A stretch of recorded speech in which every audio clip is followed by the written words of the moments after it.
Northeastern Michigan has long been known for its herds of elk that roam the deep woodlands. For many years, elk watching was an activity that adventurers would put at the top of their list as a must-do activity. As the elk population started to diminish, it became harder to view these majestic creatures.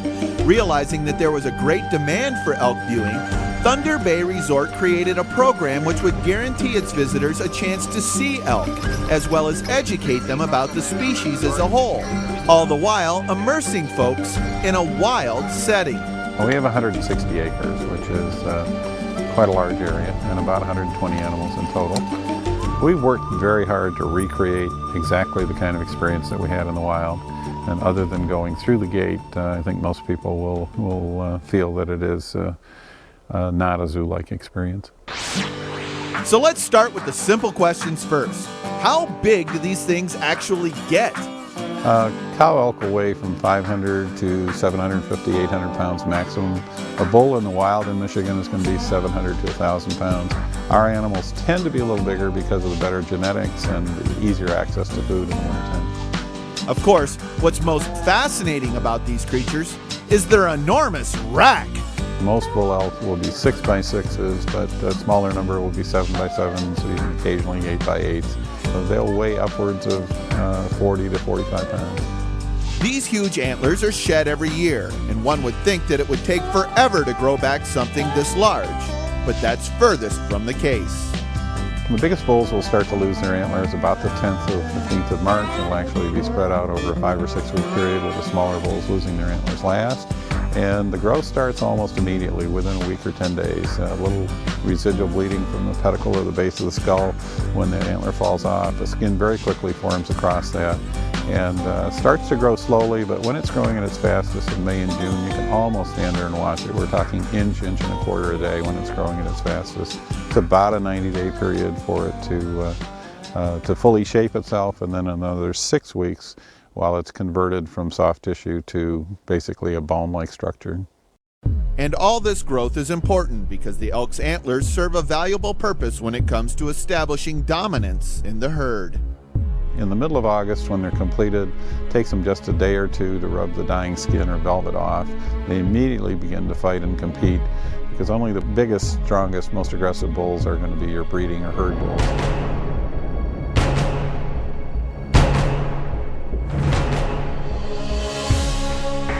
And that competition is very intense. We've lost 15 animals here in the last 7 years that have been killed fighting with other bulls. And it goes on at a pretty high level through about early November, and then it diminishes. Now don't let this aggressive behavior intimidate you. There's a large fence that separates you from the animals, which allows the opportunity to take a closer look. Yeah, we encourage guests to bring their cameras along with them, and we'll stop once or twice during the trip and give people a chance to get off and get some good photos to take home with them. That one in the middle down there, he's the one that'll charge the fence. You seem to be quite taken by these. What do you think? What are your impressions? I think they're magnificent creatures. This is amazing. Are you kind of surprised by the size of them? Definitely, and the sweetness of their faces. They're not like wild and menacing. They're very, I don't know, gentle looking. They look very threatening. I wouldn't want to get too close. They're very pointy.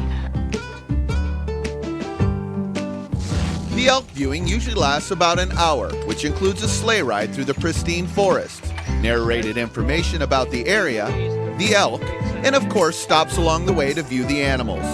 But perhaps the most welcome part of this trip is warming up at the Elk Antler Lodge, an intriguing atmosphere for those of all ages.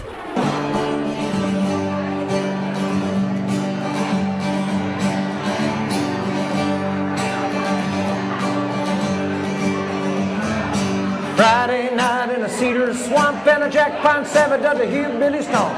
Hoot and holler till the crack of dawn. Come Monday morning, got our work clothes on. We'll get them inside, get them warmed up. We do a wine tasting that features wines from Stony Acres Winery, which is the first one on the Sunrise side. A little hot soup and wine, and pretty soon everybody's feeling pretty comfortable. It's like stepping back in time. We cook dinner in front of you on a couple of 100-year-old wood cook stoves. It should be as fine a meal as you've ever had anywhere. And a little log shack. Kiss my wife at least twice a day. And what's great food without great entertainment? If you're lucky enough to visit on the right weekend, you'll get to enjoy the side-splitting sounds of Mike Ridley. St. Ignace is a place for me. First town you come to in the UP. Hot pasties and cold beer in the fridge. Keep downstate, give me that Mackinac bread. Mike Ridley performs here 3 or 4 times a year. He is a fabulous musician and a great comedian. Just a really enjoyable party. I think I'd compare it favorably with anything that you could do anywhere in Vegas, LA, or New York. If you want a wonderful evening's entertainment, come do the Elk Ride dinner and experience Mike.